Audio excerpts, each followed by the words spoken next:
ఖమ్మం జిల్లా Sathupalli JVR degree కళాశాల ఆవరణలో ఆశా స్వచ్ఛంద సేవా సంస్థ మరియు తెలంగాణ ప్రభుత్వం ఆధ్వర్యంలో వన మహోత్సవ కార్యక్రమాన్ని ఘనంగా నిర్వహించారు.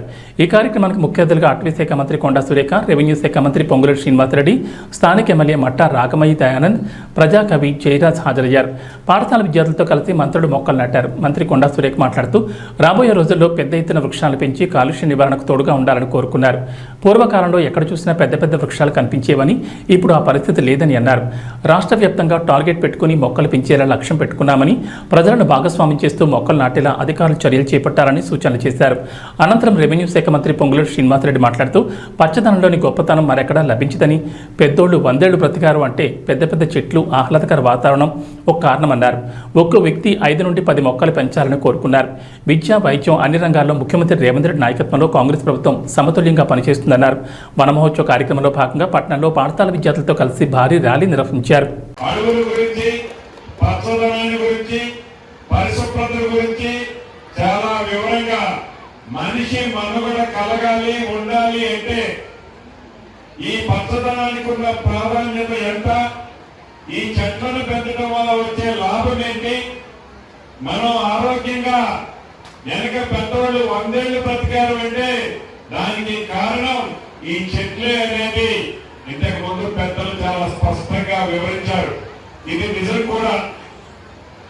ఇందాక కవి గారు, జయరాజ్ గారు చెప్పినట్లు చాలా అద్భుతంగా ఈ వృక్షం యొక్క ప్రాధాన్యత, ఈ చెట్టు యొక్క ప్రాధాన్యత మొక్కైన దగ్గర నుంచి నిత్యము మనిషి లేచిన ఉదయం దగ్గర నుంచి రాత్రి పడుకునే వరకు, చివరికి మనము చనిపోయిన తర్వాత కూడా ఈ వృక్షం యొక్క ఈ కట్టెలతో ఆ ప్రాధాన్యత, ఈ మనిషికి ఉన్న అవసరాన్ని చాలా స్పష్టంగా ఒక కవిత రూపంలో జయరాజు గారు వివరించారు. నిజం కూడా అది. ఒక్క నిమిషం మీరు ఈ పచ్చదనం యొక్క గొప్పతనం, మనం ఎన్ని టెన్షన్లో ఉన్నా, ఎన్ని ఇబ్బందుల్లో ఉన్నా, ఒక పచ్చగా ఉన్న చెట్ల మధ్యలోకి మనం పోతే మనకి తెలియకుండానే మనలో ఒక ప్రశాంతత, మనం ఆలోచించుకునే జ్ఞానాన్ని ఆ పచ్చదనం మనకి ఇస్తుంది. చెట్లే కదా ఏముంది అని అనుకుంటే కాదు. చెట్టును పెంచడం చాలా కష్టం, చెట్టును నరకడం చాలా ఈజీ. పెంచాలంటే చాలా శ్రమించాలి, చెమటను కార్చాలి. నరకాలి అంటే ఒక్క నిమిషం చాలు.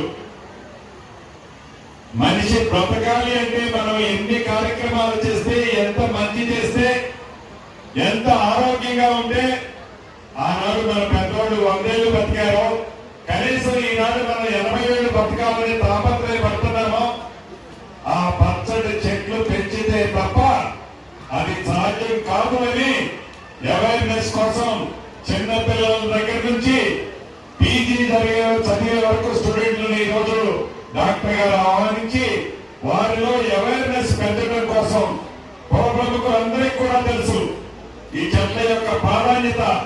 అది వారి మనసులోనే ఉంచుకోకుండా మీరు ఇంకొక 10 మందికి చెప్పి, వారు ఒక 10 మందికి చెప్పి, ఒకే మనిషి ఒక 100 మొక్కలు పెంచక్కర్లే. ఒక్కొక్క వ్యక్తి ఒక 10 మొక్కలు, 5 మొక్కలు పెంచితే ప్రతి ఒక్కరిలో ఆ సంకల్పం వస్తే తప్పకుండా ఈ హరితహారం ఏదైతే మనం కార్యక్రమాన్ని చేపట్టిందో గౌరవ ముఖ్యమంత్రి గారు, ఇది గ్రాండ్ సక్సెస్ అవుతుందని మనస్ఫూర్తిగా మీకు తెలియజేసుకుంటూ, ఈనాడు ఈ రాష్ట్ర ప్రభుత్వం యొక్క ఆలోచన చెట్లను పెంచడమే కాదు, విద్యలోనే కాదు, వైద్యంలోనే కాదు, అన్ని రంగాలలో పేదోడు కొనుక్కున్న ఈ ప్రభుత్వం వచ్చిన తర్వాత, గౌరవ ముఖ్యమంత్రి రేవంత్ రెడ్డి గారి నాయకత్వంలోని ఈ ప్రభుత్వం అన్ని సెక్టార్లకు, అన్ని రంగాలలో, అన్ని మతాలు, కులాలు, ప్రాంతాలకు సమతుల్యంగా ఈ రాష్ట్ర ప్రభుత్వం ఈనాడు పనిచేస్తుంది. దానికి మీ అందరి సహాయ సహకారాలు ఉన్నాయి. భవిష్యత్తులో కూడా ఇలానే ఉండాలి అని మనస్ఫూర్తిగా కోరుకుంటూ మరొకసారి ఆశా ఫౌండేషన్ ప్రతినిధులందరినీ అభినందిస్తూ సెలవు తీసుకుంటున్నాను.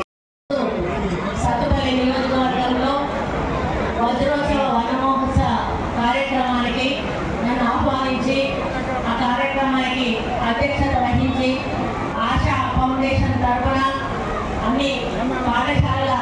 పిల్లలను స్కూల్ పిల్లలను కూడా ఆహ్వానించి పెద్ద ఎత్తున ఈ కార్యక్రమాన్ని చేపట్టిన సోదరి శాసనసభ్యురాలు రాఘమయ్య గారికి, అదేవిధంగా మన ముఖ్య అతిథులు మన అందరికీ ఆత్మీయుడు, మరి ప్రజల సేవే లక్ష్యంగా ముందుకు పోయేటువంటి నాయకుడు, మరి మన హృదయపూర్వక నమస్కారం. మరి ఈరోజు చాలా సంతోషంగా ఉంది. ఎందుకంటే మన వరంగల్లో మన ముఖ్యమంత్రి గారు వచ్చినప్పుడు అక్కడే వన మహోత్సవ కార్యక్రమం యొక్క ఎంబ్లంను ఓపెన్ చేయడమే కాకుండా అక్కడ ఈరోజు మొక్కలను మనం పెద్ద పెద్ద వృక్షాలను ఈరోజు తీసేస్తా ఉన్నాం, కానీ మళ్ళా అంత సమాంతరంగా పెరిగేటువంటి వృక్షాలను పెంచడం అంటే అది మామూలు విషయం కాదు. కొన్ని సంవత్సరాల సమయం తీసుకుంటే కానీ అంత పెద్ద చూసి ఆ గుర్రం ఆపి కిందికి ఆయన దగ్గర పోయి, తాతా నువ్వు ఇంత ముసలోడివి, నువ్వు ఇవాళ రేపు చచ్చిపోయేటట్టున్నావు, మరి నీకు ఎంత ఆశతోటి మొక్కలు పెడుతున్నావు, ఈ మొక్కలు పండించే పంట నువ్వు పన్నులు తీరే వయసులో ఉంటావు అని చెప్పి అడిగితే ఆయన ఒకటే మాట్లాడాడు, అయ్యే ఇది నా కోసం కాదు, మన భవిష్యత్తు తరాల కోసం నాటుతా ఉన్నా, మేము బాధపడ్డాము, మేము కష్టపడ్డాము, మన ముందు తరం వాళ్ళు కష్టపడకూడదు అంటే ఇటువంటి మొక్కలు పెంచాల్సిన అవసరం ఉంది అన్నప్పుడు దాన్ని స్ఫూర్తిగా తీసుకొని ఆ రోజు అశోక చక్రవర్తి రోడ్డు పక్కన కూడా చెట్లు నాటేడు. మనం చిన్నప్పుడు పుస్తకాల్లో చదువుకున్నాము, అశోకుడు చెట్లు నాటడం అనేది అది అందరికీ తెలిసినటువంటి విషయం. అదే క్రమంలో మనం ఈ కార్యక్రమాన్ని కూడా వన మహోత్సవం 1950లో కేంద్రం కాంగ్రెస్ ప్రభుత్వం కేంద్రంలో ఉన్నప్పుడు వ్యవసాయ శాఖ మంత్రిగా కూడా తీసుకుంటా ఉన్నాము. మరి ఇక్కడ సత్పల్లికి ఒక ఆదర్శమైనటువంటి కాన్స్టెన్సీ గా తీర్చిదిద్దడానికి మన ఎమ్మెల్యే గారు కోరుతున్నారు కాబట్టి వారికి మీ అందరి సహకారం తప్పకుండా ఉండాలని కూడా కోరుకుంటూ, మరి ఈ గ్లోబల్ వార్మింగ్ తగ్గాలన్నా, మనకు అనారోగ్య సమస్యలు రాకూడదన్నా, మనమందరం కూడా ఆరోగ్యంగా ఉండాలన్నా, ఈ గాలిలో ఉన్న కార్బన్ డైఆక్సైడ్ పోయి మంచి ఆక్సిజన్ లెవెల్స్ పెరగాలన్నా, ఈ కాలుష్యం నియంత్రించబడాలన్నా, వీటన్నిటికీ ఒకటే పరిష్కారం మనం మొక్కలను పెంచడం, వాటిని పెద్దగా చేయడం. ఈ కార్యక్రమాన్ని లక్ష్యంగా తీసుకొని మరి టార్గెట్స్ పెట్టుకొని పోటీ పెట్టుకొని మరి మొక్కలను పెంచి నా వృక్షం నేను పెంచుకుంటా అంటే ఇప్పుడు అన్న చెప్పినట్టుగా మన పిల్లలు